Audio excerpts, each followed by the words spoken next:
Right బులెటిన్లో super exclusive చూస్తున్నాం. 2029 ఎన్నికల సమరానికి ఇంకా సమయం ఉన్నప్పటికీ ఆంధ్రప్రదేశ్ రాజకీయాల్లో అప్పుడే కొత్త సమీకరణలు మొదలయ్యాయి. ఇద్దరు మాజీ ఐపీఎస్ అధికారులు, కాంగ్రెస్ అధ్యక్షురాలు, ప్రాంతీయ నేతలు ఇలా పలువురు కొత్త పార్టీలు ఫ్రంట్లతో ఎన్నికల బరిలోకి దిగేందుకు సిద్ధమవుతున్నారన్న వార్తలు పొలిటికల్ హీట్ను పెంచుతున్నాయి. ఈ కొత్త పార్టీల ఆవిర్భావం ఎవరికి ఓటు బ్యాంకును దెబ్బతీస్తుంది? ప్రభుత్వ వ్యతిరేక ఓటును చీల్చి అధికార పార్టీకి మేలు చేస్తుందా, లేక ప్రస్తుత ప్రతిపక్షాలకు గండి కొడుతుందా? ఇదే అంశానికి సంబంధించి మరిన్ని డీటెయిల్స్ అందించడానికి మా కరెస్పాండెంట్ చంద్రశేఖర్ సిద్ధంగా ఉన్నారు. చంద్రశేఖర్, చెప్పండి.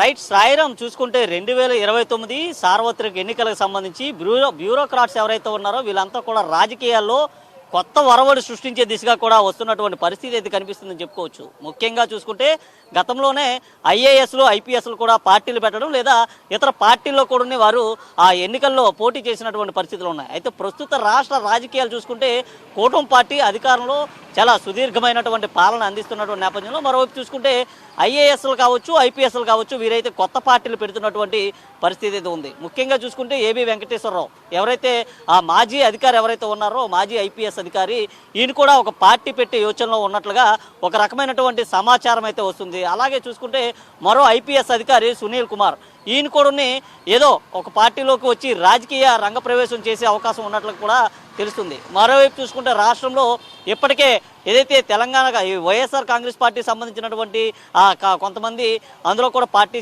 పనిచేసిన వాళ్ళు కూడా ఉన్నారు. ముఖ్యంగా చూసుకుంటే ఐఏఎస్లు, ఐపీఎస్లు మనం గతం నుంచి కూడా చూసుకుంటే గతంలో కూడా ఐఏఎస్లు పార్టీ పెట్టినటువంటి పరిస్థితి ఉంది. లోక్సత్తా పార్టీ పెట్టినటువంటి పరిస్థితులు కూడా ఉన్నాయి. అలాగే చూసుకుంటే ఐపీఎస్లే కావచ్చు, ఐపీఎస్లు కూడా ఇటు మాజీ డీజీపీ పూర్ణచంద్రరావు కూడా బీఎస్పీ పార్టీలో కూడా ఆయన పని చేసినటువంటి పరిస్థితి కనిపిస్తుంది. ముఖ్యంగా చూసుకుంటే ఎక్కువ శాతం బ్యూరోక్రాట్స్ ఎవరైతే ఉన్నారో ఐఏఎస్ అధికారులు కావచ్చు, ఐపీఎస్ అధికారులు కావచ్చు, వీరంతా కూడా మాజీలుగా మారిన తర్వాత ఆ రాష్ట్ర రాజకీయాల్లోకి వస్తున్నటువంటి పరిస్థితి కనిపిస్తుంది.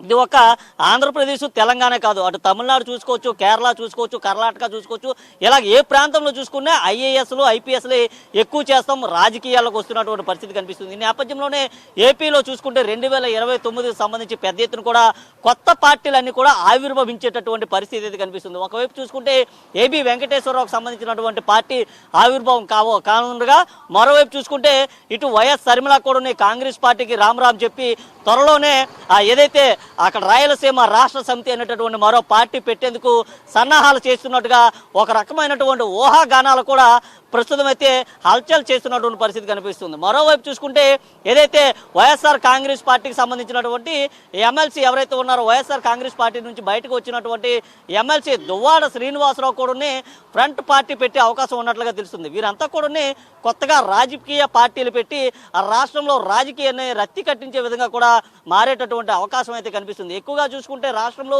ఐఏఎస్లు కావచ్చు, ఐపీఎస్లు కావచ్చు, వీరంతా కూడా మాజీలుగా మారిన తర్వాత ఏదో ఒక పార్టీలోనే వీరంతా కూడా మనుగడ సాగించినటువంటి పరిస్థితి కనిపిస్తుంది. 2019 సార్వత్రిక ఎన్నికలు చూసుకుంటే 2019 సార్వత్రిక ఎన్నికల్లో జనసేన పార్టీ నుంచి మాజీ ఐఏఎస్ అధికారి, ఐపీఎస్ అధికారి జేడి లక్ష్మణ్ ఎవరైతే ఉన్నారో ఆయన విశాఖ నుంచి ఎంపీగా కూడా పోటీ చేశారు. అయితే 2024 ఎన్నికలు చూసుకుంటే ఆయన జనసేన పార్టీ నుంచి బయటకు వచ్చిన తర్వాత ఆయన కూడా ఒక కొత్త పార్టీ పెట్టినటువంటి పరిస్థితి కనిపించింది. ఇలా చూసుకుంటే రాష్ట్రంలో ఎక్కువ శాతం ఐఏఎస్లు, ఐపీఎస్లు కూడా పార్టీలు పెడుతున్నారు. అయితే వీళ్ళు పెడుతున్నటువంటి పార్టీల కారణంగా ఇటు అధికార పార్టీకి ఎక్కువగా లాభం చేకూరేటటువంటి పరిస్థితి కనిపిస్తుంది. ముఖ్యంగా చూసుకుంటే వీరికి సంబంధించినటువంటి ఇటు కమ్యూనిటీకి సంబంధించినటువంటి ఓటు రాజకీయం కావచ్చు, లేదా వారి అభిమానులకు సంబంధించినటువంటి ఓటు రాజకీయం కావచ్చు, ఈ ఓటు బ్యాంక్ అంతా కూడా అధికార పార్టీకి ఎక్కువగా లాభం చేకూర్చేటటువంటి పరిస్థితి అయితే కనిపిస్తుంది.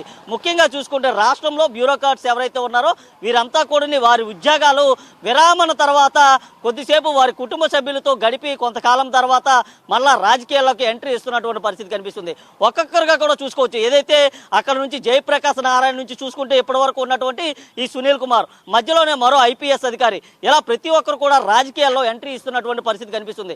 వరుస ఎంట్రీలతో 2029 ఎన్నికలు ఏవైతే ఉన్నాయో 2029 ఎన్నికల్లో ఏపీ రాష్ట్రంలో కొత్త పార్టీలన్నీ కూడా ఆవిర్భవించేటటువంటి పరిస్థితి కనిపిస్తుంది.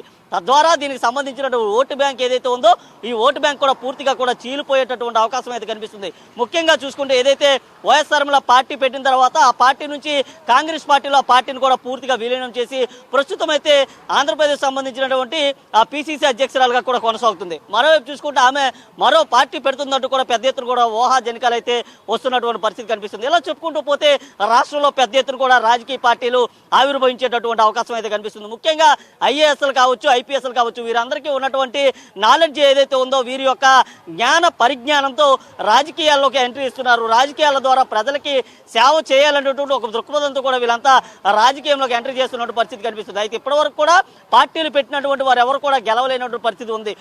చూసుకుంటే ఏదైతే లోక్సత్తా పార్టీకి సంబంధించినటువంటి అప్పట్లో ఉన్నటువంటి జయప్రకాష్ నారాయణ ఏదైతే ఉన్నాడో, ఆ రాజశేఖర రెడ్డి హయాంలో మాత్రం ఎమ్మెల్యేగానే ఆయన గెలిచినటువంటి పరిస్థితి కనిపించింది. ఆయన తప్ప మరి ఎక్కడ కూడా ఉన్న ఐఏఎస్లు కానీ ఐపీఎస్లు కానీ ఎక్కడ కూడా ఆ రాష్ట్ర రాజకీయాల్లో వారు గెలిచినటువంటి పరిస్థితి కూడా కనిపించట్లేదు. అయినప్పుడు కూడా వీరంతా కూడా రాష్ట్రంలో కొత్త పార్టీలు అయితే తీసుకొస్తున్నారు. ముఖ్యంగా ప్రస్తుతం జరుగుతున్నటువంటి ఏవైతే ఆ రాష్ట్రానికి సంబంధించినటువంటి ఆ పరిణామాలు ఏవైతే ఉన్నాయో, ఈ పరిణామాలకి మరింత కాలం కూడా ఉంది. ఎందుకంటే 2029 ఎన్నికలు అనేసరికి ఇంకా దాదాపు 3 ఏళ్ల కాలం ఉన్నప్పుడు కూడా ఇప్పటికే ప్రస్తుతం వీరంతా కూడా సమాయత్తం అవుతున్నారు, సిద్ధమవుతున్నటువంటి పరిస్థితి కనిపిస్తుంది.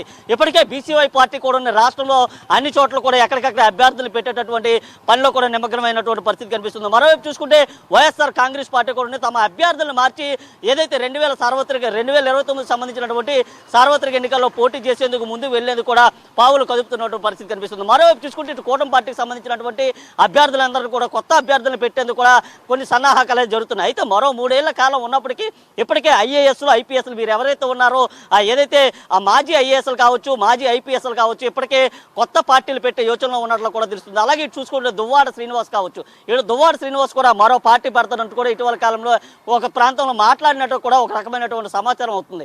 ముఖ్యంగా చూసుకుంటే రాష్ట్రంలో ఇప్పటికే ఉన్నటువంటి పార్టీలతో పాటు మరో కొన్ని కొత్త పార్టీలు కూడా 2029 ఎన్నికలకి పూర్తిగా సిద్ధం అవుతున్నట్లుగా సమాచారం అయితే అందుతుంది. అయితే కొత్త పార్టీల ద్వారా రాష్ట్ర ఎన్నికలకు సంబంధించినటువంటి ఓటర్స్ ఏవైతే ఉన్నాయో, ఓట్లు చీల్చే భాగంగానే ఇవన్నీ కూడా ముందుకు వస్తున్నటువంటి పరిస్థితులు అయితే కనిపిస్తున్నాయి. ఈ నేపథ్యంలో ఓటర్లంతా కూడా ఎటువైపు ఉంటారా, ఎటువైపు ఉండరు అనేది కూడా ఎటు తేల్చుకోలేనటువంటి పరిస్థితి కనిపిస్తుంది. ముఖ్యంగా చూసుకుంటే వారి కుటుంబ సభ్యులతో కావచ్చు, అలాగే వారికి సంబంధించి ఎక్కువ శాతం కూడా ఐఏఎస్లు కావచ్చు, ఐపీఎస్లు కావచ్చు, వీరికి రాష్ట్రంలో ఎక్కడ ఎలాంటి మౌలిక వసతులు ఉన్నాయి, ఎలాంటి మౌలిక వసతులు సమకూర్చాలనే దానిపైన కూడా ఎన్నికల మేనిఫెస్టోలు కూడా ఇప్పటికే సిద్ధం చేసుకుంటున్నటువంటి పరిస్థితి కూడా కనిపిస్తుంది. రానున్న సార్వత్రిక ఎన్నికల్లో వీరంతా పోటీ చేసే విధంగా కూడా ఇటు ఏబీ వెంకటేశ్వరరావు కూడా త్వరలోనే కొత్త పార్టీని కూడా తెరలపైకి తీసుకొచ్చేటటువంటి అవకాశం అయితే కనిపిస్తుంది. ఎందుకంటే ఆయనకి గతంలో జరిగినటువంటి అన్యాయాలు కావచ్చు, లేదా అతని పైన గతంలో జరిగినటువంటి ఆరోపణలు కావచ్చు, ఈ ఆరోపణలన్నింటినీ కూడా పూర్తిగా కూడా తట్టుకుని నిలబడినటువంటి ఆయన కొత్త పార్టీ పెట్టి రాష్ట్రంలో కొత్త పార్టీని కూడా తీసుకువెళ్లేటటువంటి సూచనలు కూడా కనిపిస్తున్నాయి. ముఖ్యంగా చూసుకుంటే ఇటు ఆ సునీల్ కుమార్ కూడా కావచ్చు, ఈయన కూడా త్వరలోనే రాజకీయ రంగ ప్రవేశం చేసేటటువంటి పరిస్థితులు అయితే ఎక్కువగా ఉన్నాయి. ఓవరాల్ గా చూసుకుంటే ఐఏఎస్లు ఐపీఎస్లు వీరంతా కూడా ఇటీవల కాలంలో ఎక్కువగా రాష్ట్ర రాజధానిలోనే ఇటు రాష్ట్ర రాజకీయాల్లో ఎంట్రీ ఇచ్చేటటువంటి పరిస్థితులు అయితే ఉన్నాయి. Sairam, thank you.